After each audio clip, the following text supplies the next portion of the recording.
పారిజాతం చేసిన దాని గురించి తెలుసుకుని పారిజాతాన్ని అరెస్ట్ చేయించిన దశరథ. అసలు పారిజాతం ఏం చేయబోతుంది? జోష్న గురించి నిజం చెప్పబోతుందా?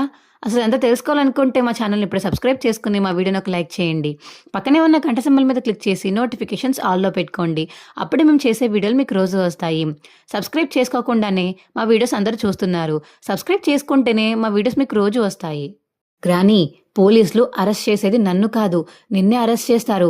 పిల్లల్ని మార్చిన పాపానికి ఖచ్చితంగా నిన్నే అరెస్ట్ చేస్తారు, జాగ్రత్తగా ఉండు మరి అని ఇక జోష్న అంటుంటే, అవునే, ఇన్ని రోజులు నీ తరపునే ఉన్నాను కదా, ఇప్పుడు నువ్వు సుమిత్ర కూతురు నిజం తెలిసిపోయాక నన్ను అరెస్ట్ చేస్తున్నావా, నన్నే బెదిరిస్తున్నావా నువ్వు అని ఇక పారిజాతం అంటుంటే, నేనేమీ బెదిరించడం లేదు, జరగబోయేదే చెప్తున్నాను.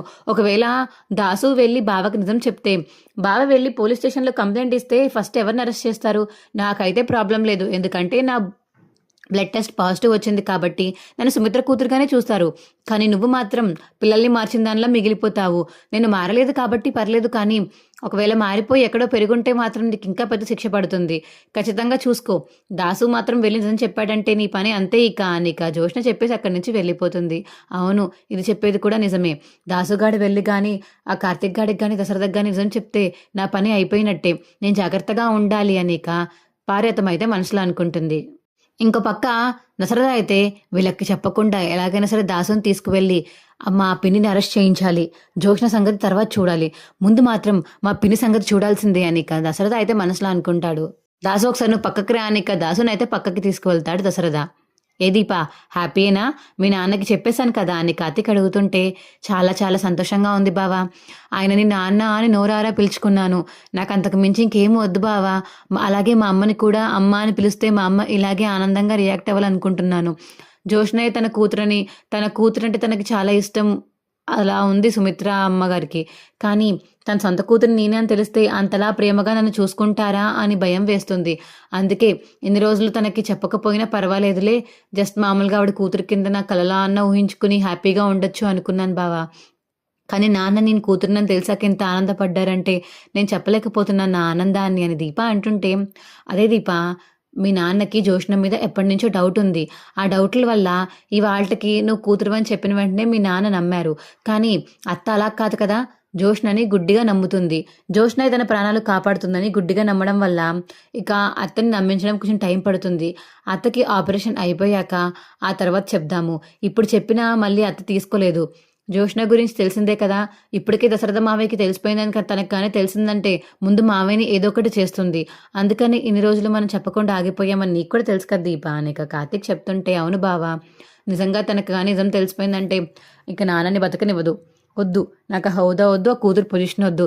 అమ్మని కాపాడుకుని కావాలంటే వీళ్ళకి దూరంగా ఉంటాను, కానీ వీళ్ళకి ఏమన్నా అయితే నేను తట్టుకోలేను బావా అని దీప అంటుంటే, ఏం జరగకుండా మనం చూసుకుందాం దీప, మనం ఉన్నాం కదా, అత్తయ్యని మావయ్యని మీ అమ్మని నాన్నని హ్యాపీగా ఉంచుతాము, ఇద్దరిని బతికే ఉంచేలాగా ఏ ఆపద వాళ్ళకి రాకుండా మా ఇద్దరం చూసుకుందాం, సరేనా అని కార్తీక్ అంటుంటే, థ్యాంక్స్ బావా అని చెప్పేసి ఇక దీప అంటుంది. ఇక పక్క దాసు మరియు దశరథ అయితే, దాసు నువ్వు ఇంటికి వచ్చి మీ అమ్మ గురించి బయట పెట్టాలి, మనం ముందు పోలీస్ స్టేషన్కి వెళ్ళి పోలీసులతో సహా ఇంటికి వెళ్దాము, సరేనా అని దశరథ అంటుంటే, అదేంటి అన్నయ్య, ఇప్పుడే చెప్పొద్దు అనుకున్నాం కదా, ఆ విషయం చెప్పొద్దు, కానీ చిన్నప్పుడు పిల్లల్ని మార్చిందని మాత్రం చెప్దాము. ఆ విషయం చెప్పాక అది కాక తినే ఇప్పుడు జోష్న నా కూతురే అని మాత్రమే ఉండాలి ప్రస్తుతానికి, సుమిత్ర ఆపరేషన్ అయ్యేదాకా. అందుకని పిన్ని మాత్రం మా ఇంట్లో ఉండడానికి వీల్లేదు దాసు అని దశరథ చెప్తుంటే, సరే అన్నయ్య, నువ్వు చెప్పినట్టుగానే చేస్తాను.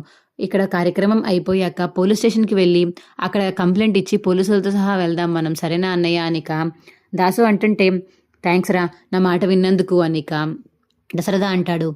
పర్లేదన్నయ్య, నేను న్యాయంగా కట్టుబడి ఉంటాను అని దాసు అంటుంటే, అది కాదురా, ఎంత న్యాయమైనా సరే నీ కళ్ళ తల్లిని అలా జైలుకి పంపిస్తే నీకు మనసాక్షి ఒప్పుకుంటుందా?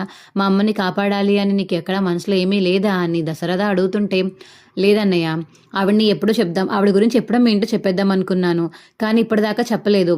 కార్తీక్ గాడు నన్ను ఆపేశాడు, చెప్పాడు కదా కారణాలు ఏంటో, ఆ కారణాలు కూడా నేను ఆలోచించి అందుకే ఆగిపోయాను.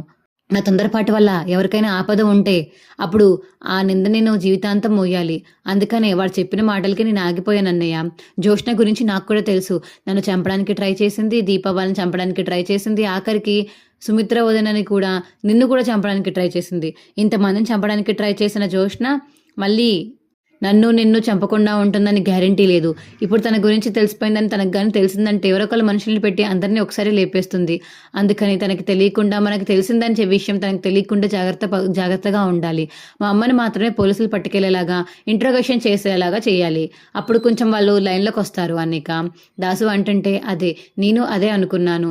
కానీ పిన్నిని జైలుకి పంపాలని ఏ ఉద్దేశం నా దగ్గర లేదురా. కానీ ఆవిడ చేసిన దానికి నాకు ఒళ్ళు మండిపోతుంది అని. నా కూతురు కష్టపడి ఎలా పెరగాల్సి వచ్చిందో ఆవిడ చేసిన పనికి అనిక దశరథ చెప్తాడు. అన్నయ్య నువ్వేం బాధపడకు, నేను ఉన్నాను కదా, పోలీస్ స్టేషన్కి వెళ్దాము అనిక దాసు చెప్తాడు. ఇక అక్కడ కార్యక్రమం అయిపోయాక సరే అమ్మ మేము వెళ్తున్నాం అనేక దీప వాళ్ళకైతే చెప్పేసి దశరథ దాసు ఇద్దరు వెళ్ళిపోతారు. మావయ్య ఎక్కడికి వెళ్తున్నారు అని కార్తీక్ అడుగుతుంటే చిన్న పని ఉందిలేరా, మేము ఎక్కడికి వెళ్ళి నిజం చెప్పంలే, కానీ మీరు జాగ్రత్తగా పూజ కంప్లీట్ చేసుకొని రండి అనిక దశరథ అంటుంటే, ఏమో మీరు మళ్ళీ తొందరపాట్లో ఏమైనా పిచ్చి నిర్ణయం తీసుకుంటే అప్పుడు జోష్న చేతిలో అడ్డంగా బుక్ అయిపోతాం, తను ఏదో ఒకటి చేస్తుంది మళ్ళీ, అతని జాగ్రత్తగా ఉండండి అని కార్తీక్ చెప్తాడు. సరే రామ్, ఏమీ పిచ్చి పనులు చెయ్యంలే, సరే మీరు చేసుకొని మేము వెళ్తున్నాము, దాసుని జాగ్రత్తగా ఉంచాలి కదా, మరి జోష్న కంట పడితే ఏదో ఒకటి చేస్తుంది అని ఇక దశరథ అనేసి అక్కడి నుంచి వెళ్ళిపోతారు. ఇక పోలీస్ స్టేషన్కి వెళ్ళి అక్కడైతే ఇక పారిశుద్ధ్యం గురించి చెప్తారు. ఒకసారి మీరు రండి సార్ మాతోటి, మీరు వచ్చాక ఆ నిజాలు అవే బయటపడతాయనిక దశరథ చెప్పేసరికి సరే పదండి అనిక ఇంటికైతే వెళ్తారు పోలీసులను తీసుకుని. ఇక దాసు నిజం చెప్పడంతో ఒక్కసారిగా ఇంట్లో వాళ్ళందరూ షాక్ అయిపోతారు. జోష్న కూడా చూసి అదేంటి గ్రానీ గురించి బయట పెట్టాడు కానీ నా గురించి బయట పెట్టలేదంటే నేను సుమిత్ర కూతురునేనా, నా గురించి ఎందుకని బయట పెట్టలేదు అని చెప్పేసి ఇక మనసులో అయితే అనుకుంటుంది జోష్న. ఇక పోలీసులు అయితే పారిజాతాన్ని తీసుకువెళ్ళిపోతుంటే, ఏరా దాసు, ఇన్ని రోజుల నుంచి నేను చిన్నప్పటి నుంచి కనీ పెంచి ఇంత పెద్ద చేస్తే నన్ను పోలీసులు తీసుకెళ్లేలా చేసావు కదరా, ఛే అని చెప్పేసి ఇక పారిజాతం అయితే అంటుంది. ఎవరు చేసిన పాపాలకి వాళ్ళకి శిక్ష తప్పదమ్మా, నువ్వు వెళ్ళొచ్చు, జాగ్రత్తగా జైల్లో చెప్పుకుడు తిను అని చెప్పేసి ఇక దాసు అంటాడు. మా వీడియో మీకు ఎలా అనిపించిందో కింద కామెంట్ సెక్షన్లో తెలియచేయండి. మా వీడియో కనుక నచ్చితే మా వీడియోని లైక్ చేసి తప్పకుండా మా ఛానల్ సబ్స్క్రైబ్ చేసుకోండి. పక్కనే ఉన్న గంట సింబల్ మీద క్లిక్ చేసి నోటిఫికేషన్స్ ఆన్లో పెట్టుకోండి. అప్పుడే మేము చేసే వీడియోలు మీకు రోజు వస్తాయి. తప్పకుండా సబ్స్క్రైబ్ చేసుకోండి ఫ్రెండ్స్. Bye friends.